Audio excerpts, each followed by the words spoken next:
આ દ્રશ્યો વિસનગરના વાલમ ગામના છે, જ્યાં આ પરંપરા છેલ્લા 600 વર્ષથી ચાલતી આવી છે। દર વર્ષે ચૈત્ર વદ નોમ અને દશમના દિવસે વાલમ ગામે હાથિયા ઠાઠુ મહોત્સવની ઉજવણી કરવામાં આવે છે, જેમાં દેવશક્તિ અને લોકશક્તિ બંનેના દર્શન થાય છે। ચૈત્ર વદ પાંચમથી આ મેળો શરૂ થાય છે। પાંચમના દિવસે પલ્લી ભરાય છે। રાત્રે ગામના સાંકડા રસ્તા વચ્ચેથી હાથિયા ઠાઠુના પાણીદાર બળદો સાથે ગામ લોકો દોડ લગાવે છે। આ મહોત્સવમાં મોટી સંખ્યામાં લોકો ઉમટી પડે છે અને ખાસ વિદેશમાં રહેતા લોકો પણ આ દિવસે વતન પરત ફરે છે।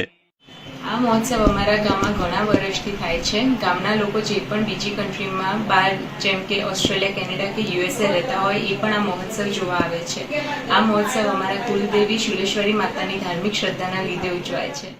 આ મેળાનું નામ હાથિયા ઠાઠુ કેવી રીતે પડ્યું તે અંગે ગામના પૂર્વ સરપંચ જણાવે છે। 500 વર્ષથી હાથી ઉપર આ પ્રસંગ અમારો પહેલા જે એનું વરઘોડું આ બધું નીકળતું હતું પણ હાથી ઉપર હતું।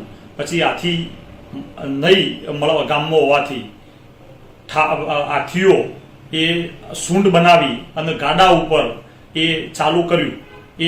એનું નામ હાથીઓ રાખેલું છે। 600 વર્ષથી ચાલતી આવતી આ પરંપરા માટે લોકોને આજે પણ એટલી જ શ્રદ્ધા છે। તમામ જ્ઞાતિના લોકો મોટી સંખ્યામાં આ મહોત્સવ